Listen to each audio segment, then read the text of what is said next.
Jadi ini kita udah merdeka beneran apa belum? Nah, menurut beliau, penjajahan modern tuh bukan cuma nguasain tanah, tapi juga ideologi, ekonomi, politik, budaya, bahkan hukum dan pertahanan. Assalamualaikum warahmatullahi wabarakatuh. Halo semuanya, balik lagi bareng gue Hedar di podcast kita. Episode kali ini spesial banget karena kita bakal bahas soal menyempurnakan kemerdekaan dengan ideologi Islam. Indonesia tahun ini udah 80 tahun merdeka sejak 17 Agustus 1945. Tapi pertanyaan yang sering bikin gue kepikiran, benar nggak sih kita udah merdeka sepenuhnya?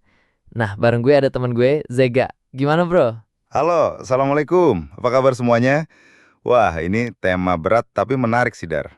Iya, soalnya gini nggak, 80 tahun merdeka harusnya kan kita udah maju, makmur, sejahtera.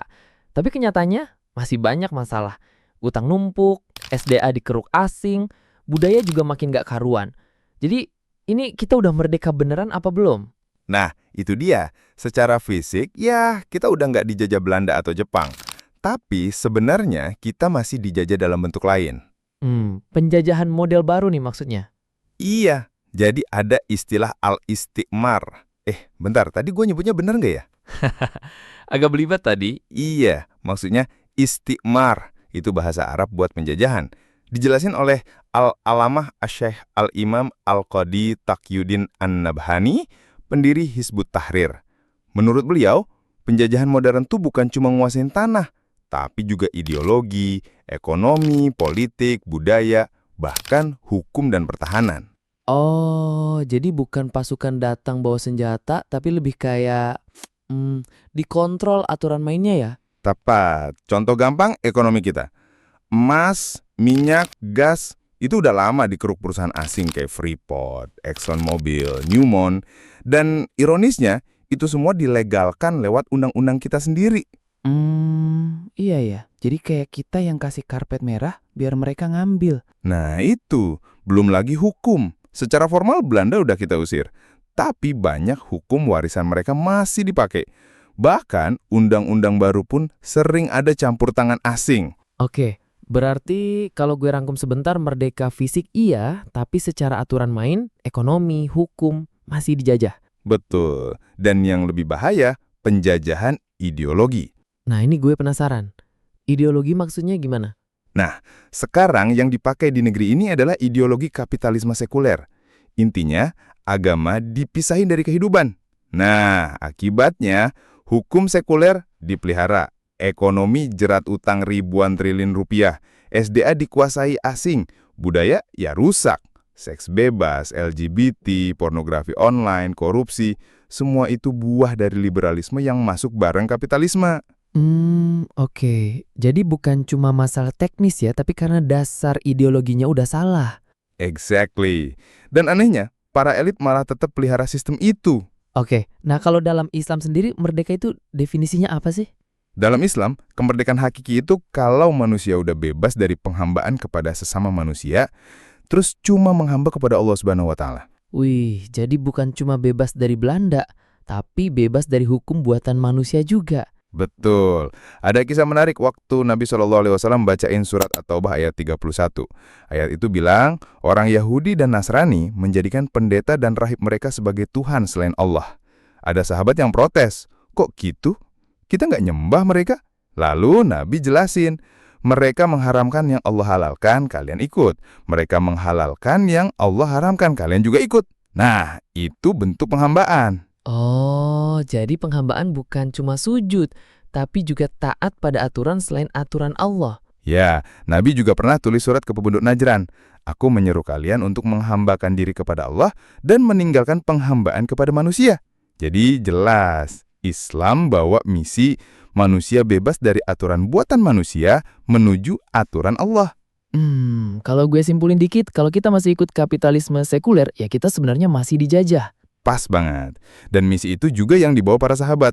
Misalnya waktu Robi bin Amir ditanya Jenderal Persia Rustum, dia bilang, Allah utus kami untuk mengeluarkan manusia dari penghambaan manusia menuju penghambaan kepada Allah. Dari dunia yang sempit menuju dunia yang luas. Dari kezaliman agama-agama menuju keadilan Islam. Masya Allah. Berarti Islam punya visi kemerdekaan global. Exactly. Oke, nah kalau ditarik ke konteks Indonesia sekarang, apa yang harus dilakukan biar beneran merdeka? Kita harus buang ideologi kapitalisme sekuler dan balik ke ideologi Islam. Islam itu agama sekaligus ideologi. Dan penerapan Islam kafah cuma bisa lewat institusi politik, khilafah ala minhaji nubuwah. Jadi 17 Agustus bukan cuma sekedar upacara sama lomba ya, tapi harus jadi refleksi ideologis. Udahkah kita merdeka sepenuhnya? Betul, Allah janji di Al-A'raf ayat 96, kalau penduduk negeri beriman dan bertakwa, berkah langit dan bumi turun. Tapi kalau berpaling, kayak di Toha ayat 124, hidup bakal sempit. Nah, wah jelas banget. Jadi kesimpulan kecilnya merdeka hakiki itu bukan cuma lepas dari Belanda atau Jepang, tapi lepas dari aturan manusia, kembali ke aturan Allah. Dan itu butuh khilafah. Yes. Oke, bro, mantap banget diskusinya. Nah, sebelum kita tutup, ada satu segmen tambahan nih. Kita bakal update kondisi Gaza dan Timur Tengah. Soalnya, kemerdekaan umat Islam tuh juga nyambung sama nasib saudara kita di sana. Siap, Dar. Nah, tadi kita udah ngomongin kemerdekaan hakiki. Nah, sekarang gue kepikiran, gimana kondisi saudara kita di Gaza? Soalnya mereka jelas banget belum merdeka, bahkan masih dijajah secara fisik. Iya, Dar, benar. Dan kondisinya tuh parah banget, bayangin. Lebih dari 200.000 anak-anak di Gaza sekarang malnutrisi. Itu bukan angka kecil, itu generasi satu bangsa loh. Ya Allah, 200.000 anak. Gue kebayang, di usia segitu harusnya mereka main, sekolah, tumbuh sehat, tapi malah kekurangan gizi. Betul. Dan bukan cuma anak-anak. Data terbaru dari PBB nunjukin ada lebih dari 1,9 juta warga Gaza yang udah jadi pengungsi internal. Jadi mereka tuh diusir dari rumahnya sendiri, hidup di tenda-tenda. Oke, jadi kayak bener-bener terusir di tanah sendiri. Itu berarti hampir seluruh populasi Gaza ya? Iya, hampir 85% dari total penduduk. Aduh, itu berarti bukan cuma masalah kemanusiaan, tapi bener-bener strategi penjajahan modern. Exactly. Israel bukan cuma ngodom, tapi juga sengaja bikin kelaparan. Rumah sakit hancur, sekolah hancur, akses obat-obatan putus. Itu udah masuk kategori genosida. Iya ya. Jadi kalau tadi kita ngomong Indonesia masih dijajah lewat ideologi, ekonomi, hukum, nah Gaza ini kombinasi lengkap. Dijajah fisik plus ideologi global kapitalisme sekuler yang mendukung penjajah. Pas banget. Dan lucunya, negara-negara besar yang katanya juara HAM malah dukung Israel. Amerika ngirim bantuan miliaran dolar, Eropa ngasih senjata. Oke. Jadi intinya Palestina itu cermin buat kita. Kita lihat betapa pentingnya ideologi Islam karena tanpa itu umat Islam bakal terus lemah. Yes, bahkan di Timur Tengah lebih luas, kondisi nggak kalah tragis. Irak, Suriah, Yaman, Libya, semua hancur gara-gara intervensi asing.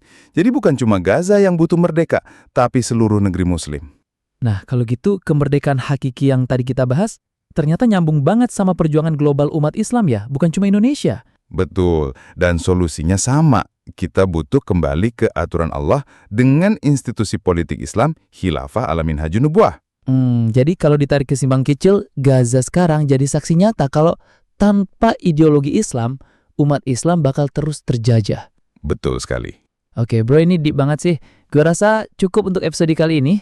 Semoga yang dengerin bisa dapat insight baru tentang makna merdeka. Amin. Oke guys, makasih udah nemenin kita ngobrol. Jangan lupa follow podcast ini, share kalau menurut kalian bermanfaat, dan kita ketemu lagi di episode berikutnya.